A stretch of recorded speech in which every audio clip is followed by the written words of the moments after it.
Bonjour à tous et merci de nous retrouver. Quand une personne découvre qu'elle est atteinte d'une maladie grave, la vie bascule. Le choc, déni, angoisse, le malade mais aussi toute la famille traverse cette terrible épreuve. Comment l'entourage peut-il accompagner le mieux possible celui qui souffre sans se laisser submerger ? Quel soutien la foi peut apporter ?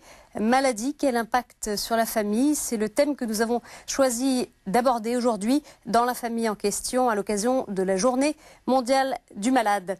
Alors j'accueille sur ce plateau Marie-Solange Béguin. Bonjour. Bonjour. Merci de nous avoir rejoints. Vous avez traversé une double épreuve. Votre mari puis votre petite fille ont eu un cancer. On les verra dans un reportage. À vos côtés, on accueille Catherine Rouleau-Dugage. Bonjour. Bonjour. Merci d'être avec nous. Vous êtes responsable adjointe de l'équipe d'aumônerie à l'hôpital de la Salpêtrière à Paris. Oui. Vous nous parlerez de l'accompagnement justement de ces familles. Oui. Enfin, on retrouve notre chroniqueur Jean-Louis Bavoux. Jean-Louis, bonjour. Bonjour.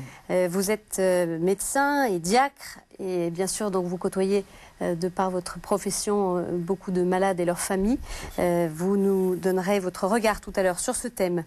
Alors avant d'aller plus loin, on va faire la connaissance de votre famille, Marie-Solange. L'épreuve traversée de la maladie vous a tous unis, comme on va le voir dans ce reportage de Sophie Lenné. Pierre avait 52 ans lorsqu'il a appris qu'il était atteint d'un cancer des cordes vocales. Pour lui et sa famille, commence alors une période extrêmement douloureuse. Chirurgie, radiothérapie, chimiothérapie, aucun traitement n'agit. Les médecins le disent condamné. Heureusement, il reçoit le soutien de sa femme Marie-Solange et de sa fille Stéphanie. Unie dans la douleur, elle l'aide à mener ce long combat contre la maladie. L'entourage était là. Et il m'a été quand même d'un grand secours. C'est quand même important d'avoir tout ce qu'on aime autour de soi. Quand on le voyait revenir du bloc, on était là, toutes les deux, parce que c'était ces jours-là, j'aurais pas pu être toute seule. Et c'était vraiment... non, je pense qu'on se transmet, on s'aide. Je pense qu'un malade a besoin aussi d'être accompagné.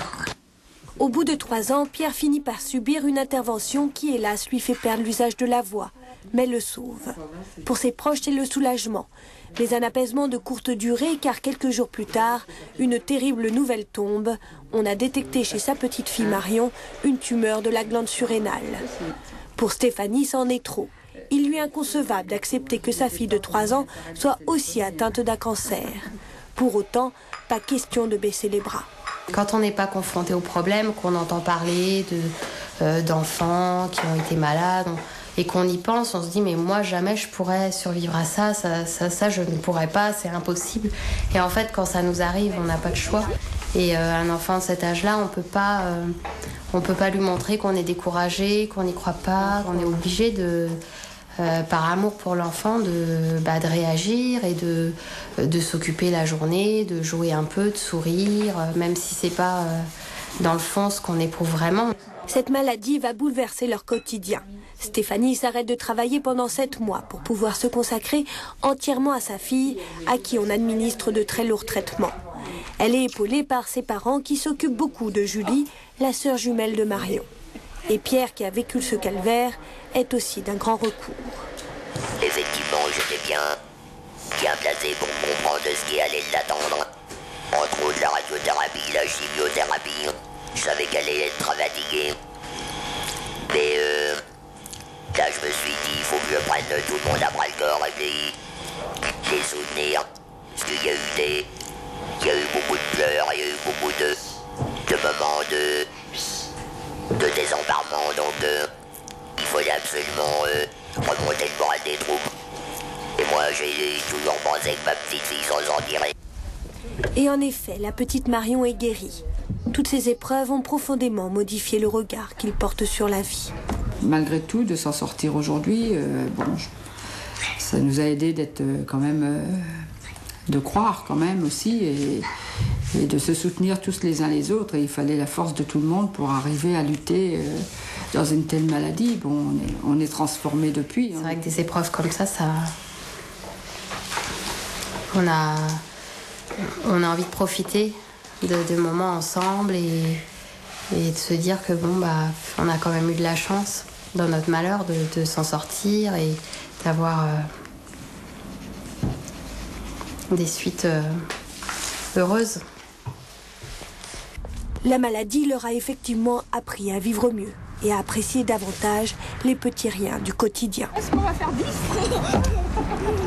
Alors Marie-Solange, une réaction sur ce reportage?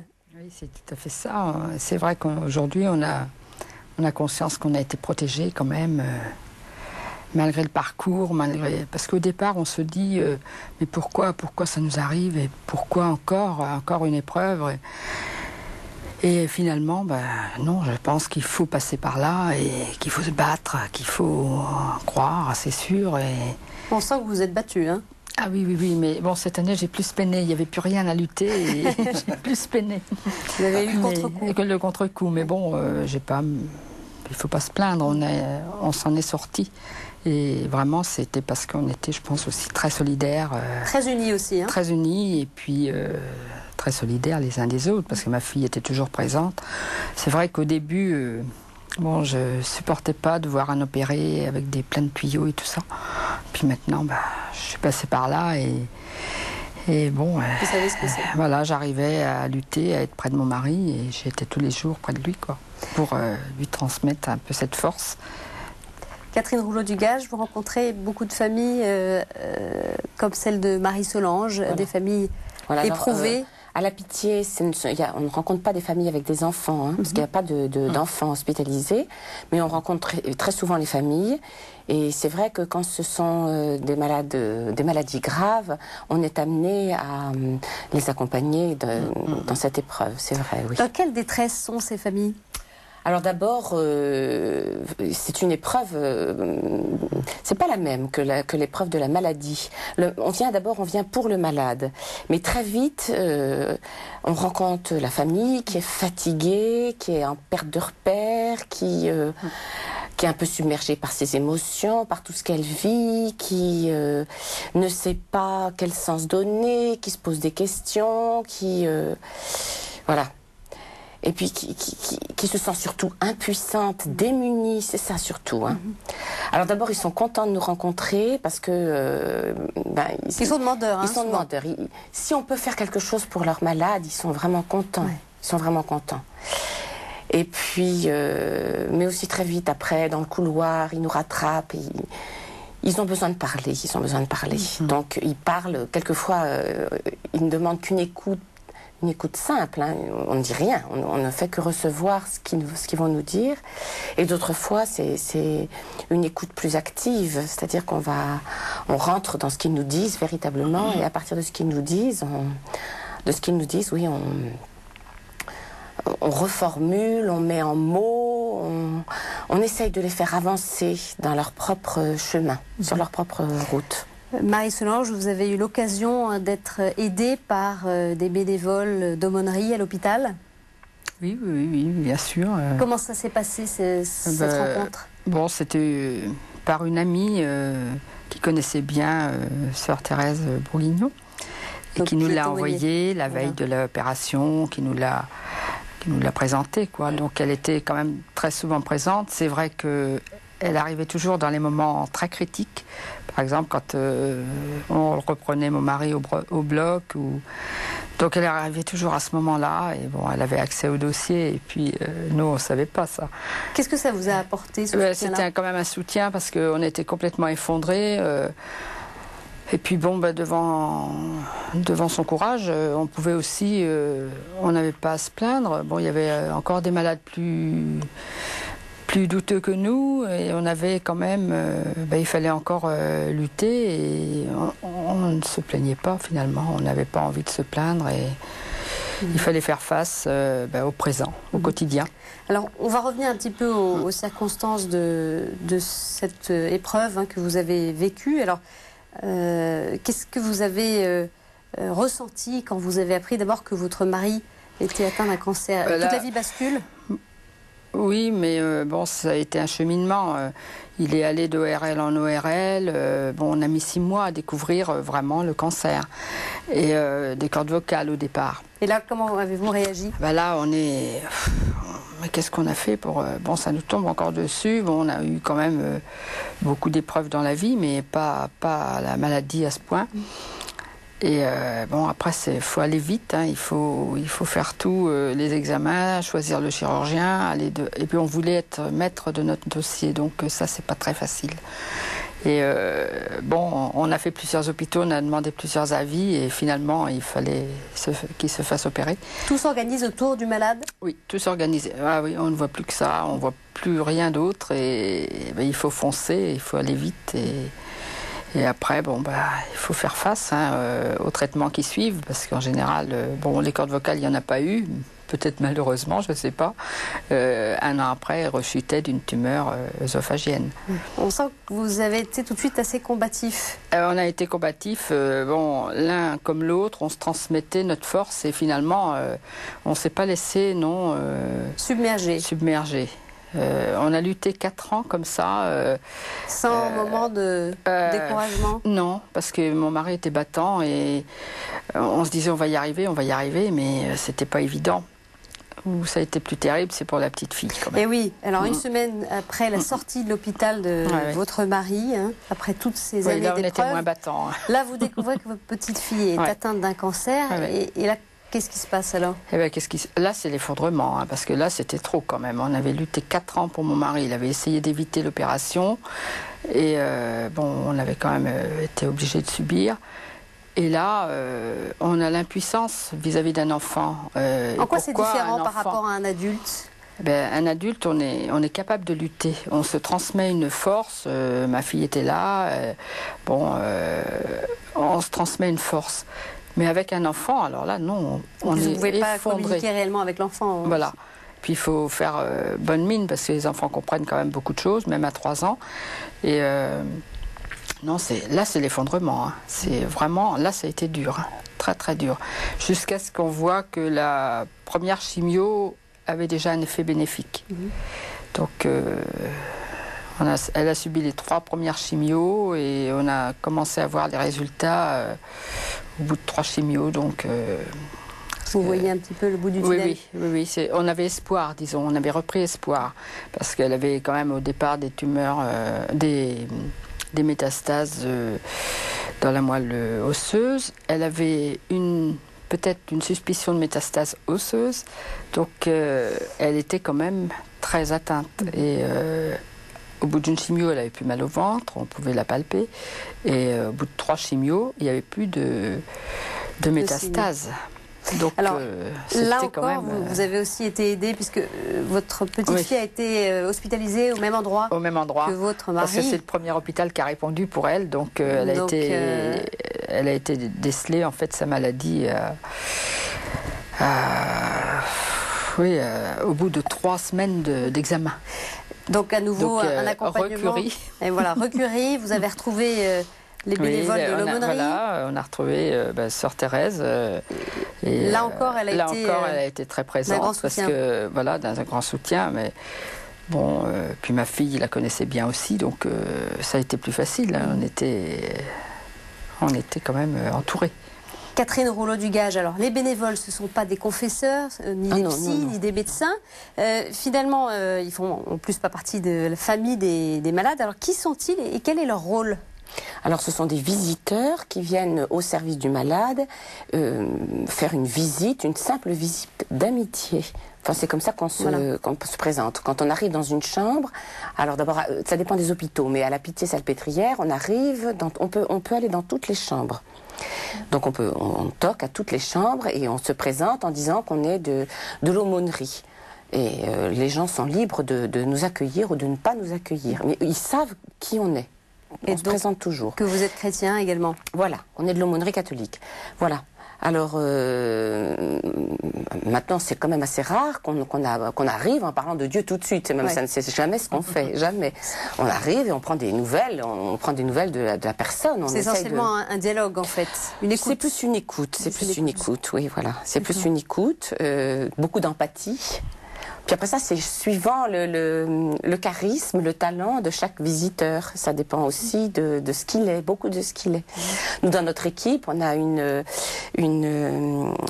femme qui a une formation plus de psychologue. Alors, elle va mettre la psychologie au service de cette visite. Vous passez combien de temps avec ces patients? Alors, ça dépend beaucoup, ça dépend beaucoup des personnes, mais ça peut durer très longtemps. Hein. Une fois que la personne est partie, que la relation est installée, autant de temps qu'il le faudra. Hein.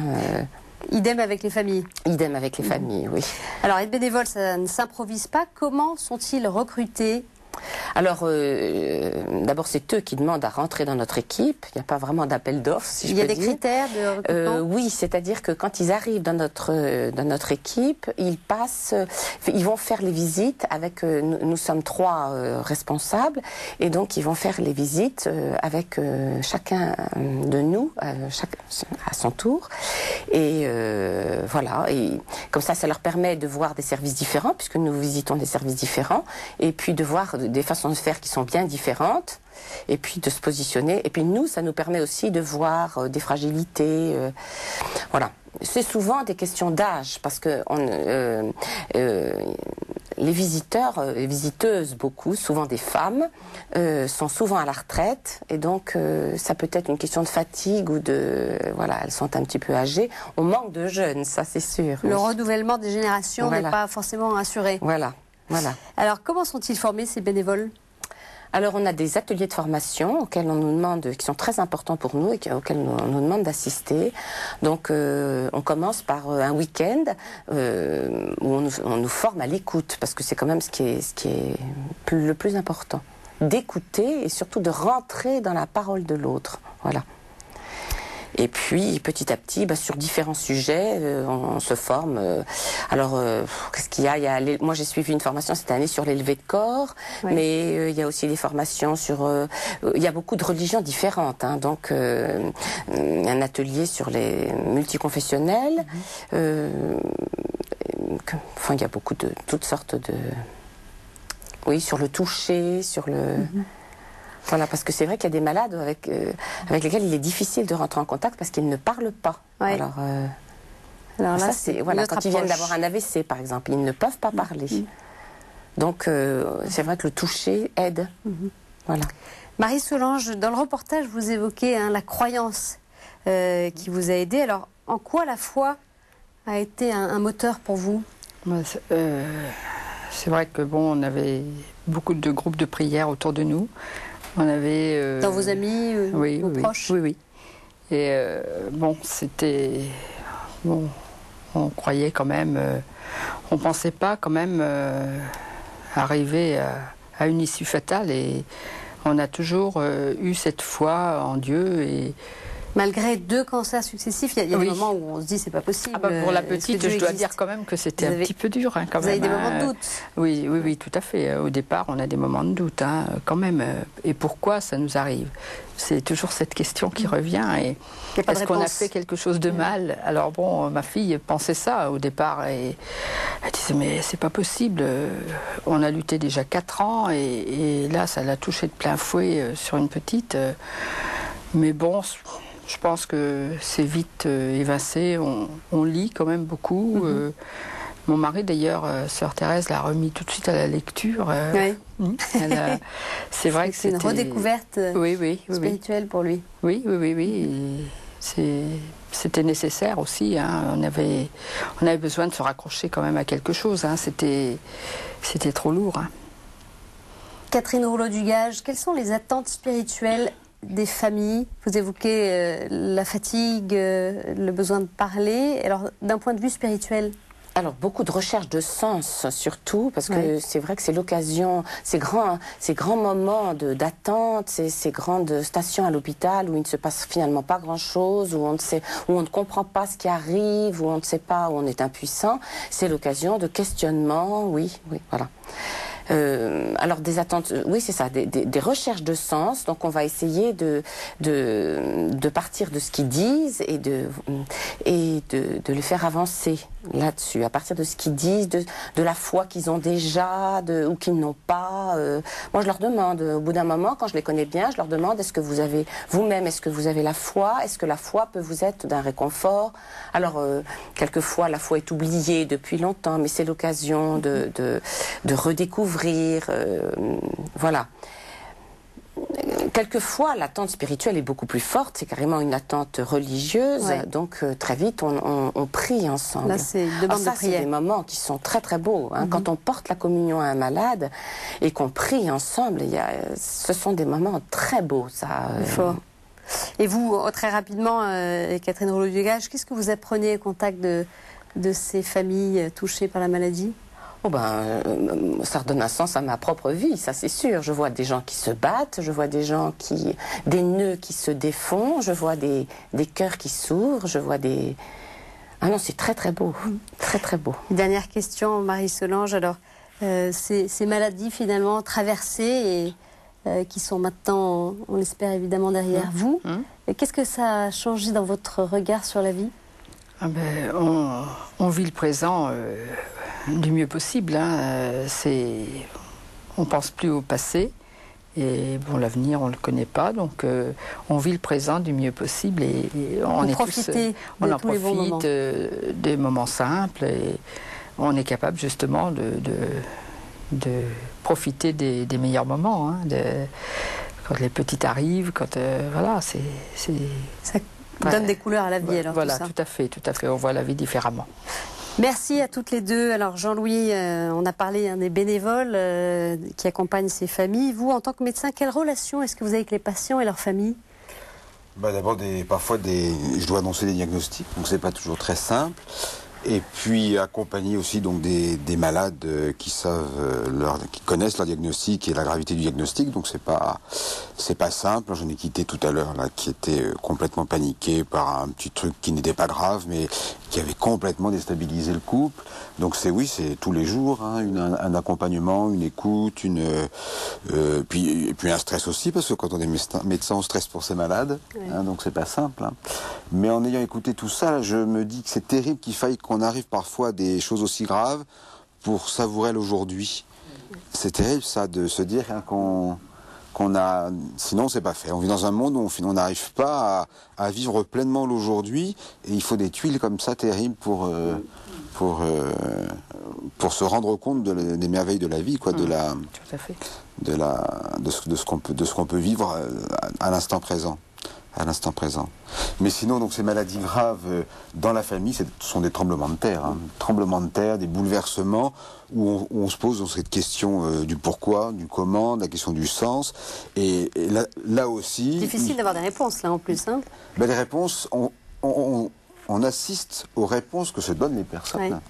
Et moi, j'ai assisté à des chemins spirituels incroyables de personnes qui, au départ, n'étaient pas automatiquement spirituellement en recherche, et qui font qui nous font du coup faire des parcours incroyables. Alors, il ne faut pas non plus tout idéaliser. Il y a aussi des vraies souffrances et puis des échecs de la médecine, et ça aussi, il faut les accompagner.